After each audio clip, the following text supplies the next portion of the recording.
আসসালামু আলাইকুম। আজকে যাচ্ছি হচ্ছে আপনার একটা বিশেষ কাজে। সেটা হচ্ছে আমি এক ভাইয়ের কাছ থেকে একটা সুগার গ্লাইডার নিচ্ছি, যেটা লুসি মানে হোয়াইট কালার যেটা। আমার অলরেডি একটা ফিমেল লুসি আছে, যেটা ক্লাসিক কালার, ওই গ্রে কম্বিনেশন যেটা থাকে। তো ওইটার সাথে আমি পেয়ার পেয়ার দেওয়ার জন্য একটা লুসি হোয়াইট সুগার গ্লাইডার নিয়েছি।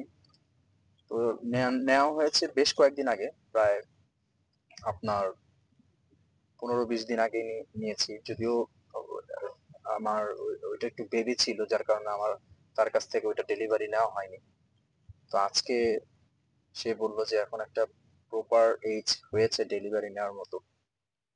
তো ভাই আমাকে ফোন দিলেন যে ভাই আজকে এসে নিয়ে যান।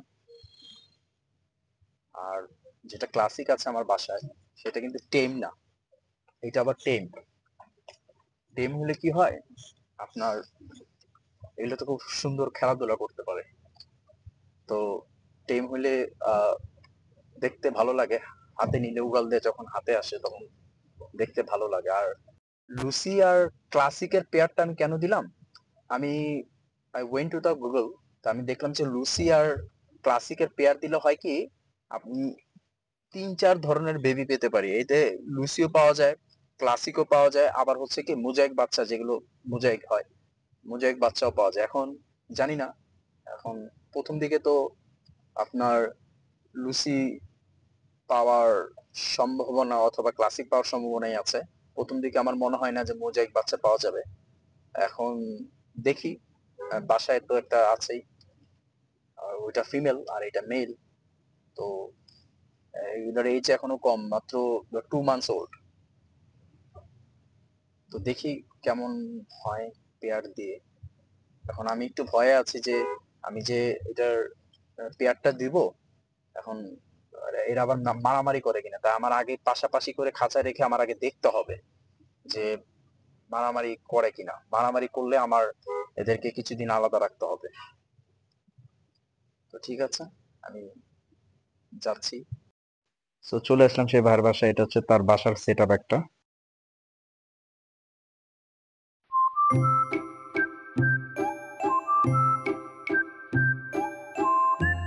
এটাই হচ্ছে লুসি সুগার গ্লাইডার। এটা জাস্ট 2 মান্থস ওল্ড। আশা করি আমার ক্লাসিকটার সাথে এটা একটা ভালো একটা পেয়ার হবে। দেখতাছে আমার মনটা ভালো না, চুপচাপ বইয়া রইছি, তারপর আমার ভিডিও করতেছে। আর এটা হচ্ছে একটা মাইক্রো স্কোয়ারেল। এগুলো খুব একটা বেশি বড় হয় না, খুব ছোট থাকে, যার কারণে এটার নাম মাইক্রো। মাইক্রো স্কোয়ারের মধ্যে আমার হোয়াইট গিলো যদিও বেশি ভালো লাগে, যদিও হোয়াইট গিলো এখন অ্যাভেলেবেল নাই। হোয়াইট গিলো হলে আমি হোয়াইট গিলো কালেক্ট করব। আর এগুলো হচ্ছে বেঙ্গল ক্যাট, অনেকে আবার এশিয়ান লেপার্ড ক্যাট বলে, কারণ এদের গায়ের যে ডোরাকাটা দাগগুলো ওগুলো লেপার্ডের মতো দেখতে, যদিও এটা এখনো বেবি।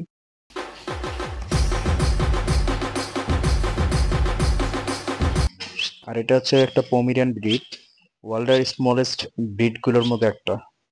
এগুলো বেসিক্যালি কার্পেট ডগ আর কি। आप लोग को पता है आज आज मैं कहाँ जा रहा हूँ? पता तो मुझे भी नहीं है, बस रास्ता रास्ता जा रहा हूँ, ये रास्ता रास्ता जा रहा हूँ। पता नहीं है अभी तक, लेकिन बस रास्ता दिख रहा है। हाँ, अभी रास्ता रास्ता जा रहा हूँ, इसी रास्ता। আমার সেই সুগার গ্লাইডারকে নিয়ে চলে আসলাম খামারে। আর এটা হচ্ছে আমার সেই ক্লাসিক সুগার গ্লাইডারটা। যদিও এগুলো নিশাচর প্রাণী, ওরা রাতের বেলা বের হয়। সেরেলাক্স খেতে দেওয়া হয়েছে, এখন সেরেলাক্স খাচ্ছে। খামারে এসে তো আমি পুরো অবাক, দেখলাম যে ফিমেল যে আমার হেজকটা, এটা খুব অ্যাগ্রেসিভ হয়ে আছে। তো আমি বক্স চেক করলাম, বক্স চেক করতে যে দেখি বক্সের ভিতরে 3টা বেবি। আলহামদুলিল্লাহ 3টা বেবি হয়েছে, 3টা বেবি কিন্তু অ্যালবিনো, মানে রেড আই হোয়াইট বডি।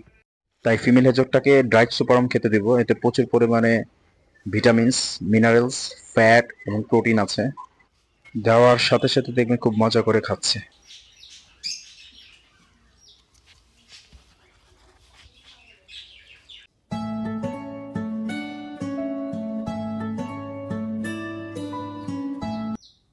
কিছুদিন আগে দেখেছিলেন যে আমার হল্যান্ড লব পানির কিছু বেবি হয়েছিল, এগুলো মাশাআল্লাহ ধীরে ধীরে বড় হচ্ছে। 5টা বাচ্চা হয়েছিল, 5টা বাচ্চাই আলহামদুলিল্লাহ সুস্থ আছে এখন। কিন্তু সবচাইতে বড় প্রবলেম হচ্ছে আমার হল্যান্ড লব বানিটা বাচ্চাগুলোকে দুধ খাওয়াতে চায় না, মাকে প্রতিদিন ধরে রেখে বাচ্চাগুলোকে প্রতিদিন আমার দুধ খাওয়াতে হচ্ছে। ভাই রে ভাই, এটা যে অ্যাগ্রেসিভ, এটা ধরাই যায় না। এটা হচ্ছে ফোর পাস, দেখতে অনেকটা লাভবার্ডের মতো হলেও কিন্তু এটা কিন্তু লাভবার্ড না। এটা লাভবার্ডের মতো অত চেঁচামেচি করে না, একটু সাইলেন্ট থাকে। আজকের মতো বিদায় নিচ্ছি। আর হ্যাঁ, যারা আমার ফেসবুক পেজ অথবা টিকটকে ফলো করেন, সেম আকিব আসিফ ট্রেডিং নামে একটা ইউটিউব চ্যানেল খোলা আছে, ওখানে পারলে সাবস্ক্রাইব করবেন। আর ওইখানেও যে ডেইলি আমার ফার্ম রিলেটেড যে ভিডিওসগুলো সেখানে পোস্ট করা হবে। ভালো থাকবেন, আল্লাহ হাফেজ।